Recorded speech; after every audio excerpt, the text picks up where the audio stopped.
ನಾನು ಅಷ್ಟೊಂದು judgment ಕೊಡೋಷ್ಟು ದೊಡ್ಡವಳಿಲ್ಲ, but ನಮ್ಮ ಕೂಸು ನಮಗೆ ಚೆನ್ನಾಗಿರುತ್ತೆ, ಅದು ನಾನು ಹೇಳಬಾರ್ದು, ನೀವೆಲ್ಲ ಹೇಳಬೇಕು ಅಂತಲೇ ನಾನು ಇವತ್ತವರೆಗೂ ನನಗೆ ಒಂದು ಏನೋ ಒಂದು ತಕ್ಕಮಟ್ಟಿಗೆ ಒಂದು ಆಯ್ಕೆ ಮಾಡಿದ್ದೀವಿ ಅಂತ ಒಂದು ಇದೆ. ಜನ ಹೇಳಿ 1ನೇ ತಾರೀಕು ಮೇಲೆ ಜನಕ್ಕೆ ತುಂಬ ಆಮೇಲೆ ಏನೋ ತುಂಬ ಹೇಳ್ಕೊತಿದ್ರು ಅಂದ್ಬಿಡ್ತಾರೆ. ಒಂದು ಪ್ರಯತ್ನ ಪಟ್ಟಿದ್ದೀವಿ, ಅದನ್ನು ಜನ ಕೊಡಲಿ, ಆಡಿಯನ್ಸ್ ಕೊಡಲಿ.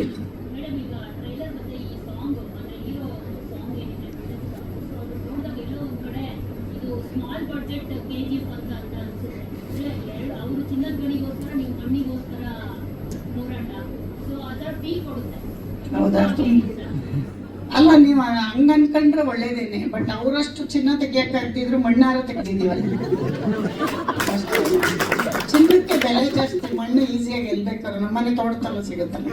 ಹಂಗಾಗಿ ನಮ್ಮ ಪ್ರಯತ್ನ ನಾವು ನಮ್ಮ ತಕ್ಕ ಮಟ್ಟಿಗೆ ಮಾಡಿದ್ದೀವಿ ಅನ್ಕೋಬೋದು.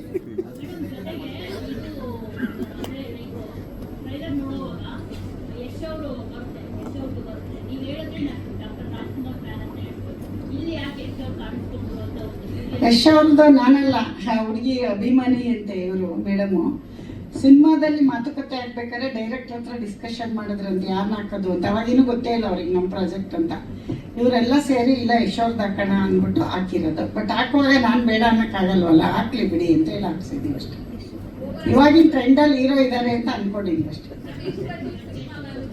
ಏನು ಹೇಳಿ? ಅದನ್ನ ನಾನು ಹೇಳ್ತೀನಿ, ಇದೆಲ್ಲ ಮುಗಿರಿ ಆಮೇಲೆ ಹೇಳ್ತೀನಿ. ಬಜೆಟ್ ಮಾತಾಡೋ ಜಾಗ ಅಲ್ವೇ ಇಲ್ಲ ಇದು. ಏನಂತೀರ?